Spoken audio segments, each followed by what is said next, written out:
This is Mazungumzo Wazi Wazi, where we have real, raw and unfiltered conversations on the matters that affect you as a young person. And today we're talking about something that is really interesting, something that I'm sure you are interested in learning.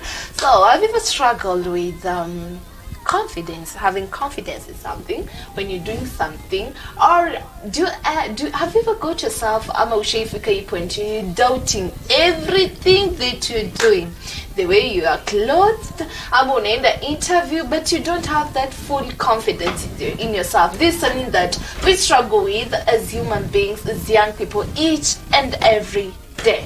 And that's something that you're going to understand in a deeper level, how to deal with self-doubt as a young person, because confidence can help you access places that you don't deserve, only because you have that confidence. So today we're joined with an amazing guest. She's a pastor. Her name is Pst Sonnie Judah. Without further ado, help me welcome her to the show. How are you? I'm well. How are you doing? I'm doing good. You're well? Yes, I'm well. Thank you for having me. Yeah. We are honored to have you today. And I'm sure it comes to matters to do with self-doubt, utatuelimisha leo at a deeper level. I'm looking forward to that. Okay. And now let's start by understanding matters to do with self-doubt.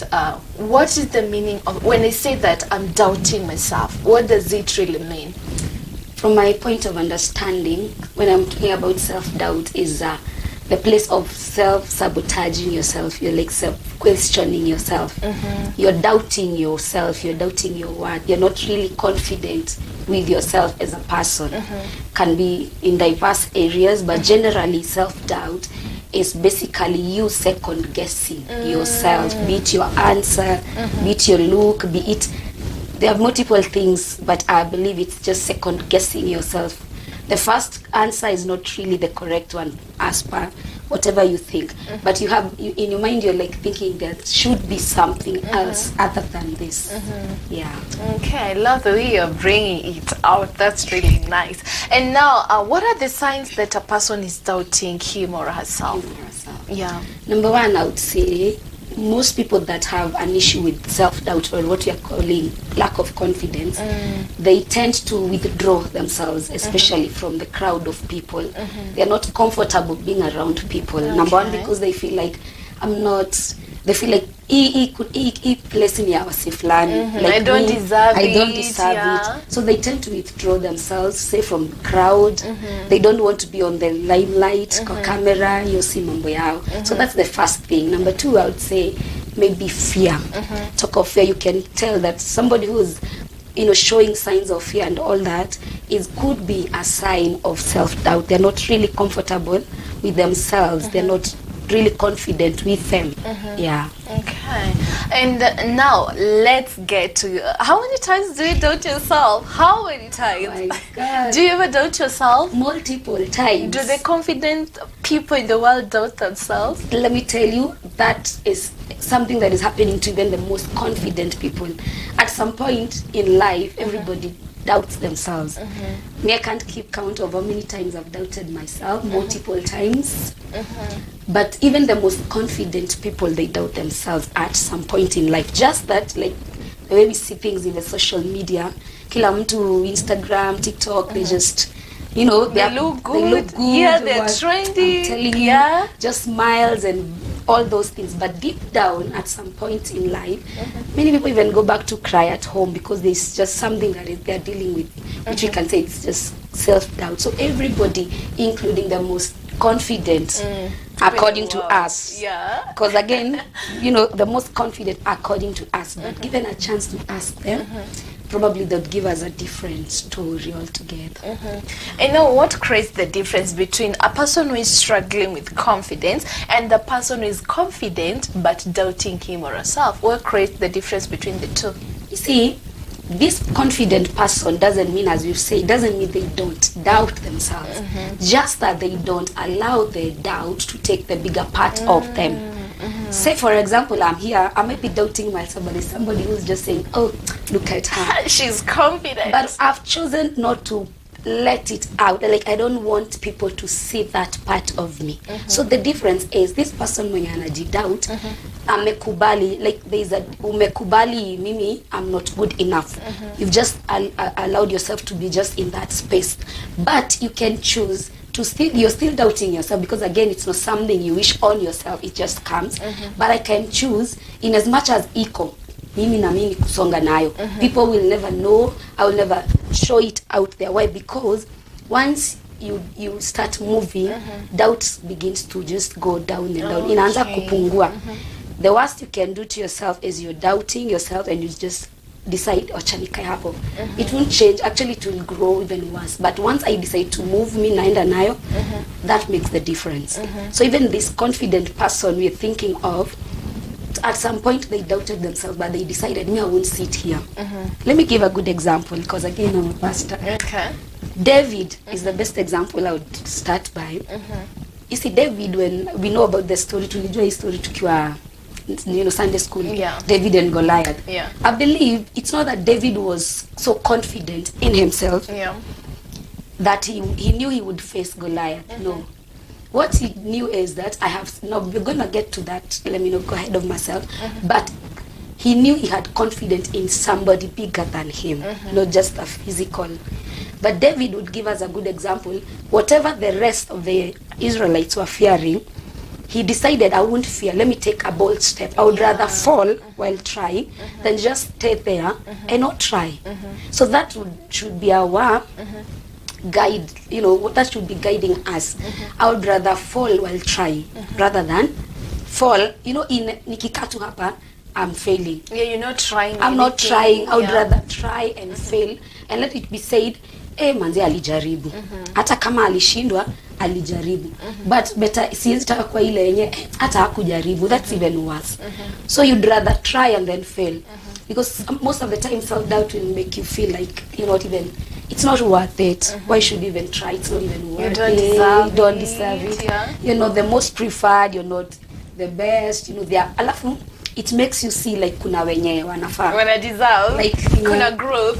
Kina Miss Kabi are the people to do this. Okay. It makes you, I don't know, that's a deception, I believe. It's a deception of the enemy. It makes you feel like kuna wale wenye ni wameko hapo. Like, where you cannot picture yourself in that particular place, not knowing, had you tried, like David, had somebody else who's listening to us, if you tried something, who knows how far you'd go. Yeah. So I feel like the difference should be, don't just stick to the doubt. Choose to take a step boldly. You never know. Yeah. Okay, before we dive into that is how to deal with self-doubt, what could be the causes of self-doubt, especially among the young people? My Lord. My Jesus. That's a good start, because then again we cannot tackle something if you don't know the root cause. Yeah. So let me see how many I can list, but I'll start by saying, especially with us young people, is that number one is comparison. This is the biggest killer of us young people, say the millennials, the Gen Zs. Like comparison, I want to be like you. I want to do you. I want to cause everything like, including, now it has become so bad in that even physical attributes. Nikiona msee Mungu amemuumba, ameumbika, akona umbo according to people, now you're no umbo. I want to be that, because I believe if I'm not me, I'm not good enough. You see, so comparison is the number one. I would say that's the number one thing. You compare yourself too much with other people around you. Say if you're in school, if you're in the marketplace, you're comparing yourself to the people out there, not knowing you're the best version of yourself. Of you, nobody else. I say this confidently. You go in the world, enda tu dunia mzima, you will never find another Sonnie Judah. You can find somebody that is my lookalike, my, say, complexion, whatever, physically, like, you can see, you can find that particular person. But believe you me, they can only be me. And once I understand they can only be me, I'm not interested. Actually, I will celebrate you. This other person, I'll celebrate you, your strengths and all that. But really, personally, I will not want to be you. Because there's uniqueness in being me. Yeah, everybody needs to understand, especially the young people, there is uniqueness in being different. I talked about this on Sunday. And I was saying that they have to be different, you know. People feel like being different is not good enough. But mind you, being different is the best thing. I would rather stand out. Why would I choose to blend in? But then many of the young people, they want to blend with a certain group. Yeah, you end up being like them. Yeah, but you don't understand, standing out is the best thing you can do to yourself. So I'd rather stand out rather than blend in. So comparison is the first thing. And I feel like the second thing is identity crisis, especially amongst the young people. Identity crisis can come in the sense of self-esteem. We have a lot of issue with self-esteem. Let me get real. When I was in high school, I'm okay, don't be deceived by this. I'm pretty short. In case you didn't know. I'm pretty short. So when I was growing up in high school, say primarily was not so much. I was not into any hiyo time bado nilikuwa mdogo. So when I was in high school, and that's when people made me, and just mark that, people made me realize I'm short. All along I didn't feel like I was too short, until high school ndo watu wananifanya ni feel I'm short by the way. So I had an issue with that, the fact that I'm short. Sikuwa na feel kama na kuna group ya watu sikuwa nataka kumingle nayo sana, because especially when you're going for those funkies and all those things people used to go in high school, I would feel like mimi wacha tu nibaki nyuma, cause wasichana wakienda huko kunini, mimi naonekana kama nimevaa nguo ya my bigger sister, because I was pretty short and I am short. So that at some point ilikuwa inanifanya nianze ku feel type away. And let me tell you, that's when I began to wear heels. Me, I started wearing high heels. In high school. I just began to love shoes, like high heels especially, because I wanted to complement my height, because I feel like I'm not tall enough. So you see, that's what I'm saying. Self-doubt can be brought about by low self-esteem, because that was an issue with my esteem. I did not appreciate my height enough.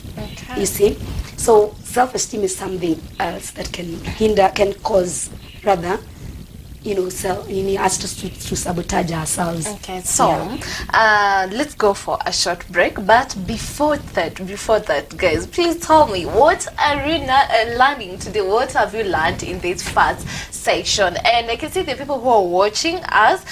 Kuna mtu anaitwa Millicent Chepkoech anasema, our beautiful Gen Z pastor in the house. We love you, Pst Sonnie Judah. Oh my God, that's sweet. Then we have Judah David.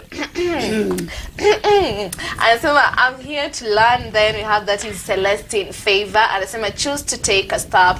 And then we have that is Testimony Dorcas. Anasema, why blend in when you can stand out? Exactly. Oh, that's something that also I've also taken. Why blend in when you can stand out? That's something that we're supposed to take as a young person. So we're going for a short break. Then when we come back, still understand matters to do with self-doubt and how can you deal with self-doubt as a young person. Pia unaweza niambia, what are the moments in life that you have dealt with self-doubt and what did you do? Talk to us on 0799200100. I'll be so glad to hear from you. Stay tuned. We'll be right back after the short break.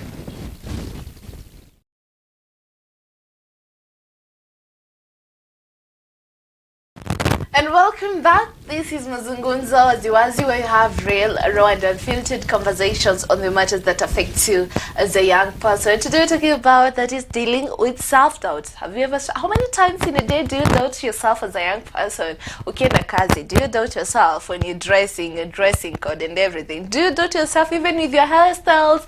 I don't know. We all doubt ourselves at a particular point in life. But how do you deal with that? How do you conquer that? And that's why today in studio we have our amazing pastor. That is Sonnie Judah. Welcome back. Thank you. And I love the way you have helped us understand that is in the first session what of self-confidence, and then in the second you have helped us identify that is two causes of self-doubt. Self-doubt. Number one, that is comparison and low self-esteem. Are there more that you can you can mention? Yes, definitely. And because we are living in this world, let's get real. Another cause I would say, and the biggest one at this particular time, is social media. Oh, social media, my God. Social media, I don't know how it's a combination of good and bad altogether. But now let's focus on the bad side of it, that is bringing a lot of self-doubt and lack of confidence in a lot of people. Because today, if I am nikingia tu hivi Instagram, I'm a TikTok, Facebook, whichever social media platform, there are those people we tend to look up to. Look up to in the sense of their fashionable style, their good lifestyle, the cars, the houses, the work. My Lord, their work. Like, I just want to beat them. You're just there. Like, I just want to, hata sasa hizi ukiuliza mtoto, say even a Gen Alpha, it's that bad in that, ukiuliza mtoto, who do you want to become? Chances are they can quote to you as celebrity. Why? Because we've changed focus. Now we are looking at them as our role model or whatever we want to become. But it's good to understand whatever things we are seeing, the fancy things we are seeing in the social media platform, it's good to know that those people are, most of the times, they are influencers. It's good to understand that might not be their lifestyle. They are keeping up to they are keeping appearances. Why? Because they are a brand. Those people are a brand, for example. So once you understand that is a brand by itself, you are a different brand. Me, I'm a brand for Christ. So I'm advocating Christ.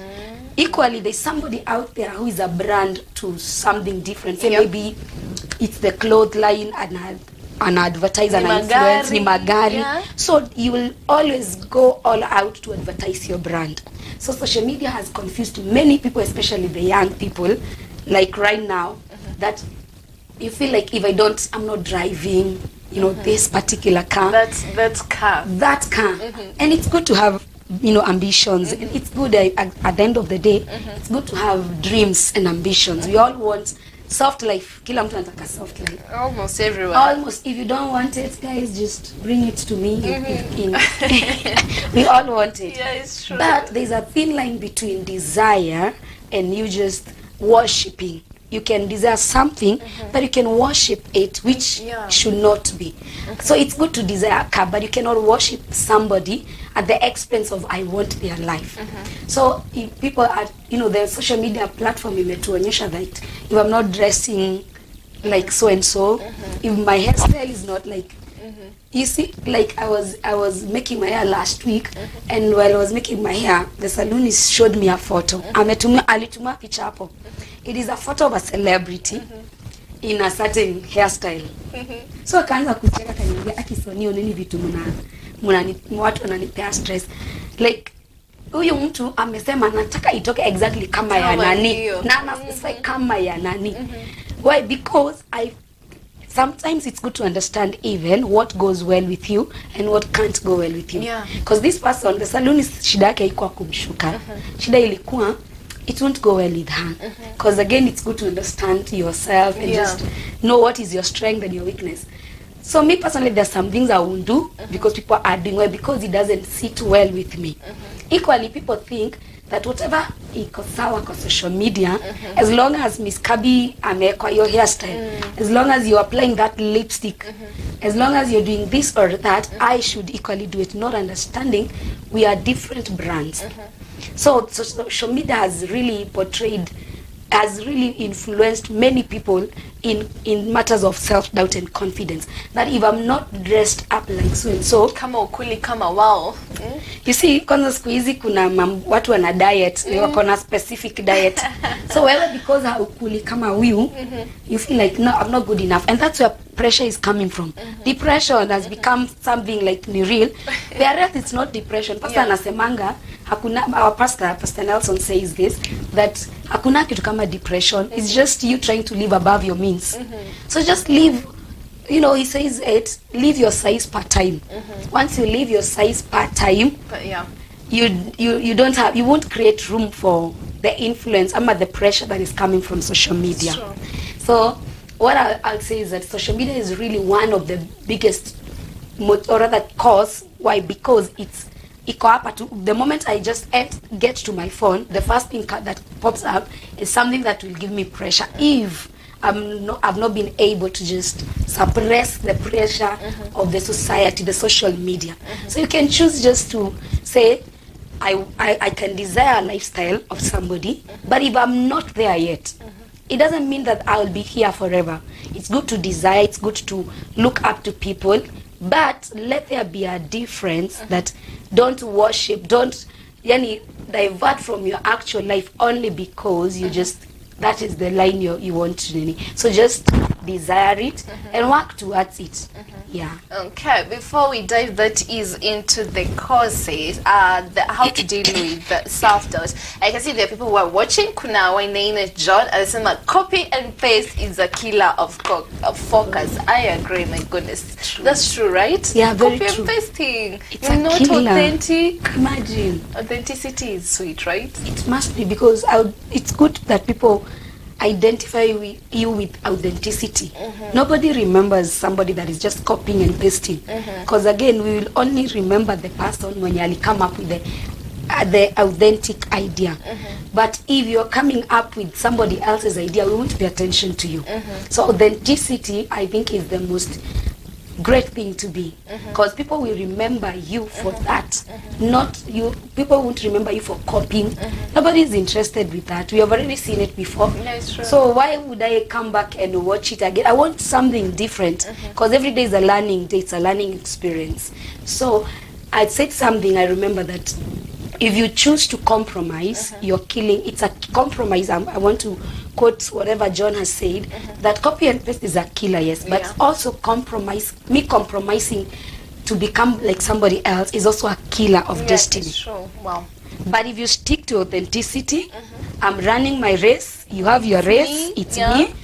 I might fall along the way, good enough, but I will still rise up and keep running. So let people learn to just run your race. Our races are not different.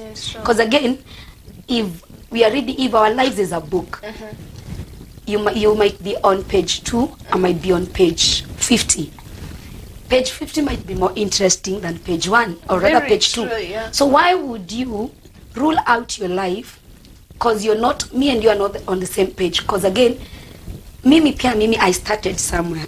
I started, kakuna mtu anaanza kusoma kitabu page 15. Yes, sure. You start from page 1. Introduction.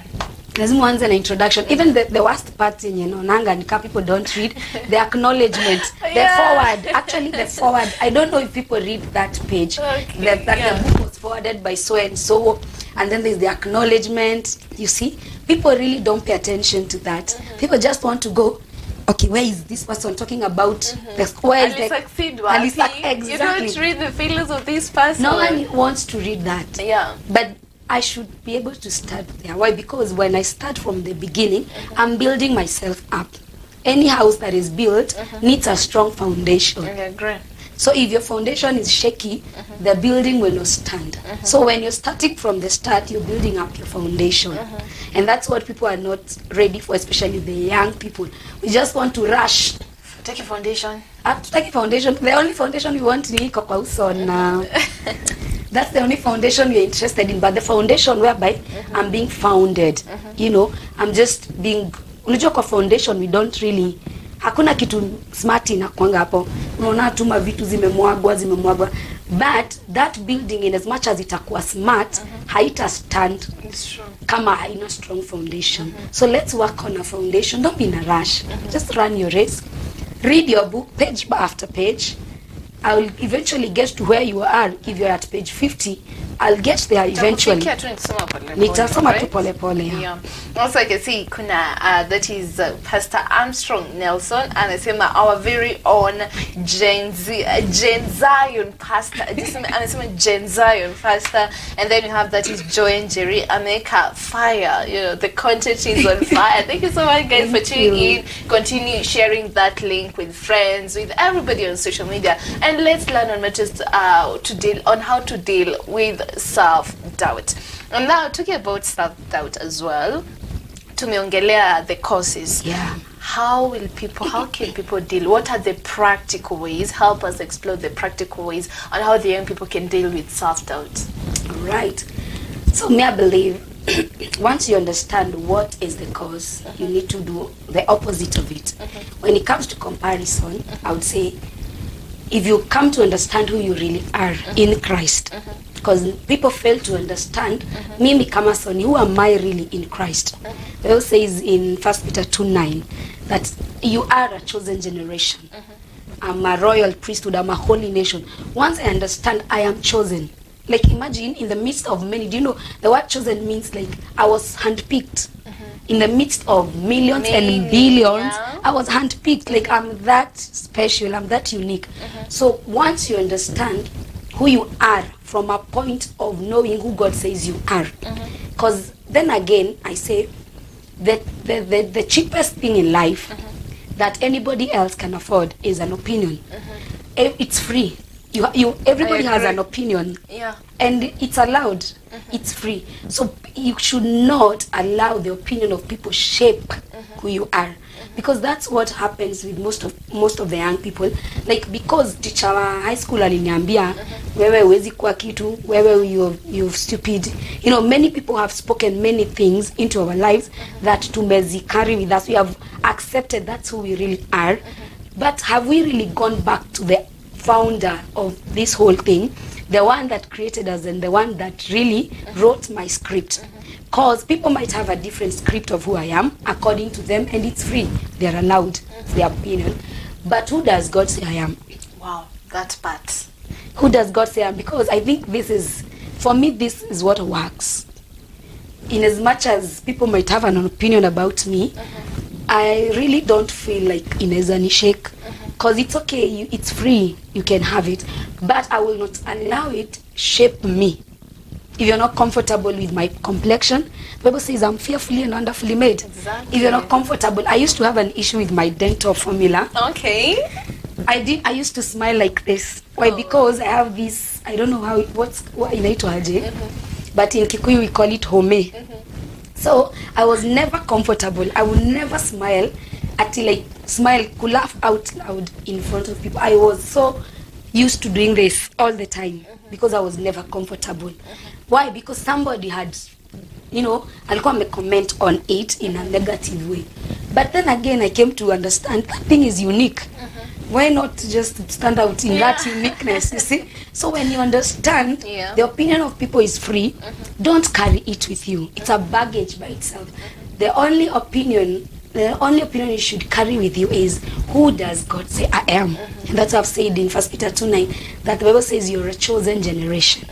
You're a royal priesthood, a holy nation, God's own special people. You are so special to God in that He could not have created the world without you. You just had to appear. You had to be there. You are that important. You just had to be there. Saa hizi, without a shilling, a million is not complete, right? Equally, without you, the world is not complete. Oh, I love that. Once you understand you're that unique, people will never trample on you, number one. Their opinion will never bring you down, because you understand it's okay. You can have it, but that's not who I am. So if we're talking about how to overcome and how to deal with self-doubt, number one, it begins with understanding, who does God say I am? Mwalimu wa maths anaweza kuwa na opinion yake. Boyfriend ama ex anaweza kuwa ako na opinion, ndo maana akakuacha. Kasema yeye apendi wafupi, anapenda warefu. Ama kasema apendi weusi, anapenda. They have, it's okay. And they will get that. But guess what? This is me, and this is the best version of myself. And that's who you are. And this is who I am. And God had a plan with making me like this. So I won't be changing myself for anybody. Please never change yourself for anybody. Because again, hiyo kitu inafanya watu, they're going, hizo ma BBL, whatever, we are going to all these extras just to fit in. Where else, I'm good enough. You're good enough the way you are. And I can say this, whatever there's something our pastor says, Pastor Nelson says this, that whatever you are ungrateful to, Leo, it was once a prayer point. Same thing, whatever you are ungrateful to today, it is somebody else desire and yearning. Kuna mtu anatamani hii sauti muzito yenye niko nayo, yenye na feel like it's too deep, Mungu ange reduce kadogo, aongeze ka soprano kidogo. But kuna mwenye ako na ka sharp sana, anatamani angeongezewa. Yeah. So this life has no balance. Once you understand you are unique the way you are, that's it for you. And your uniqueness comes from the place of knowing who does God say I am. That part. Wow. So the young people, who does God say? Mungu anasema nini kuhusu? Forget about the opinions, forget about social media. Social media, tumemia, opinion is one of the cheapest things that kila mtu anaweza afford. So be you, you know, be authentic. That's the sweetest part of you. And now, still on matters to do with that is served out. Talking about the opinions za watu, obviously kuna that inner voice kenye nakwambia, could that person be right? How can the young people deal with that? Well, there is that voice, of course, inakwambia isi unaweza jichocha bedhe, unaweza niambia kikitu nikwambia hiyo tu mimi na kuonyesha ijani hit, but acha niende home. Kanaanza kuring again in my head, na aliniambia bedhe Kenya aliniambia, could it be not that fear creeping in? Oh, that's fear. Once you open that door, you've opened a door to insecurity and fear. And if you open a door to fear, you've already done injustice to yourself. So once our voice kamekuingia, you begin now, whatever I could do before, I now stop doing it because aliniambia. So unaanza kuna ile fear of the unknown. Now what if, kama for example me coming here today, ningeanza kujiambia na nikikuja alafu nianze kushrub kungoangwa hivi. You see now that fear creeping in small inaambio kadogo. Now as a young person, if there is a voice that has already spoken to you, the best way to brush it off is, you know, in life there's no vacuum. So once whatever enters goes out. Kenya inaingianga lazima itoke. Ukikula chakula kuna penye unaendanga pia unaitoa. Same way we give carbon dioxide and then we get to the plants and then we get oxygen. Yeah. So whatever goes in comes out. So equally, if you want to get rid of those words that people have spoken into you, you must feed yourself the right words. Feed yourself the right words so that it can do away with the negativity. Which are the right words? The right words comes from, I've already talked about the Bible perspective, whereby it's who God says you are. That one, you've already tackled it. The second thing I would say is, who do you surround yourself with? Surround yourself with positive, like-minded people. Because if I'm surrounded by people who are just speaking negative things to me, they're just demeaning me day in, day out, they're just showing me how I'm not good enough. They're just telling me, kwani huwezi kuwa kama huyu na huyu. You see, that is the wrong crowd of people you're hanging around with. Because at the end of that, they're not building you up. On the other hand, they are wanakumalizani, wanakubomoa. So something else you can do is to be, who do you have in your corner? Who are you surrounding yourself with? Wewe inasemanga that a company of fools will be destroyed. If you're in a company of fools, be rest assured you'll be destroyed. So you might be one fool, you might be one wise person, but if your friends are 4 fools, we will not say that is the company of 4 fools and 1 wise person. No, we say that is the company of fools. Mpaka wewe mwenyewe. Hata wewe mwise. Oh my God. Unaweza kuwa wewe ni mfoolish hivi kimpango, lakini unatembeanga na watu wa wise. Ma type C. Okay. So people will identify you as ma type C, wale wasiwa wise. Wewe mwenyewe unajijua mimi bado niko na hii type nyingine. Lakini you know, I have a friend and I know she's watching. She says this, you mesema type C ndo nikakumbuka. Najua atanikubalia, ni give you example. She says where she lives, she's the only person that uses I'm type C. So the good thing with her, she has taken it so positive in that anasema hivi, so mimi kama niko surrounded na wase wa type C, sinikumaanisha that's the way I'm headed. Yeah. So that's how it should be in life. You might not be you might not be equal with ours, unaona mimi sijafika hapo, but ebu jiforce kwao. Without you knowing it will rub on you positively. This person, huyu friend yangu, atajipata ameingia type C. Why? Because it's rubbing on her in a good way. So if you are in a bad company and you're a good person, it will rub on you the negative way. So it is the same whether you choose the right or the wrong.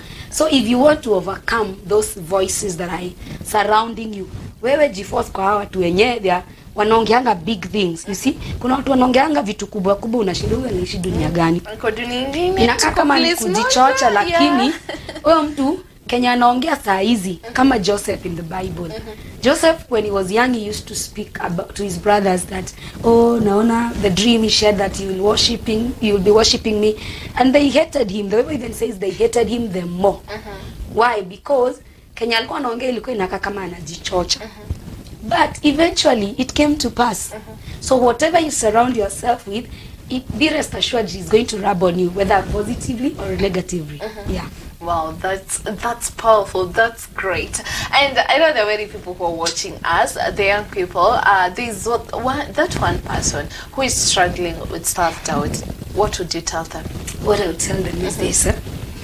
Number one, just you see, lazima you just come to an acceptance. I'm dealing with this, because again, people are running away from their problems.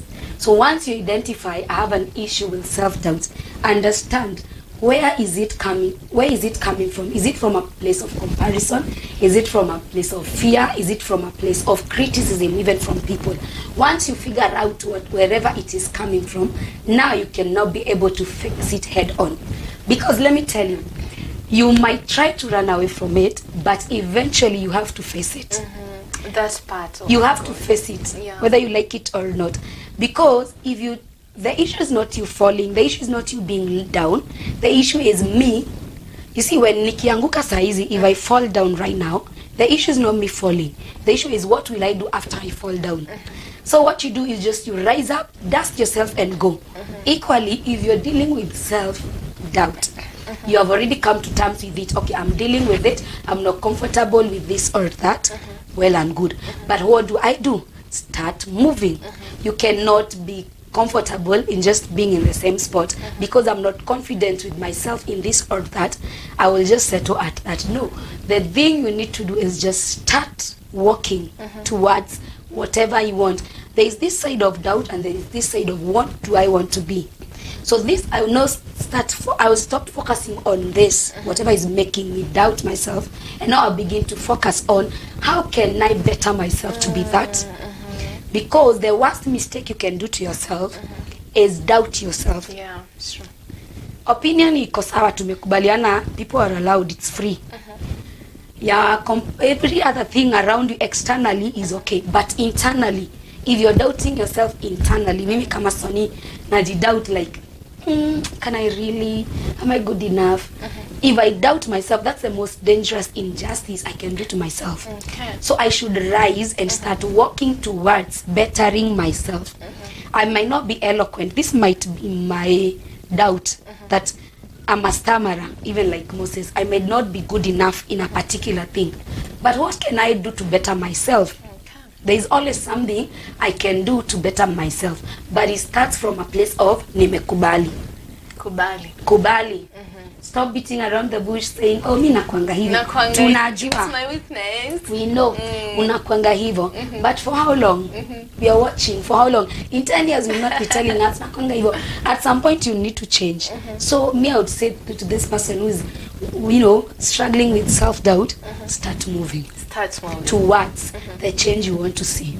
Yeah. Guys, start moving. And I believe that you have learned a lot. Thank you so much for availing yourself of the show. Thank We have learned a lot, and a lot of things. In the crowd, now they feel like they've been reignited. They feel confident again to start moving again. Yeah, that's awesome. Okay, thank you so much. Thank you for having me. You're welcome. Thank you. For viewers, thank you so much for tuning in for this amazing segment that is Mazungumzo Wazi Wazi. And as I said, this is where you have real, raw, and unfiltered conversations on the matters that affects you. Kama kijana, tunaenda short break, but still, peleka comment section in there. What have you learned when it comes to dealing with self-doubt? We're going for a short break, then we'll be back with Meet Your Artist. Stay tuned.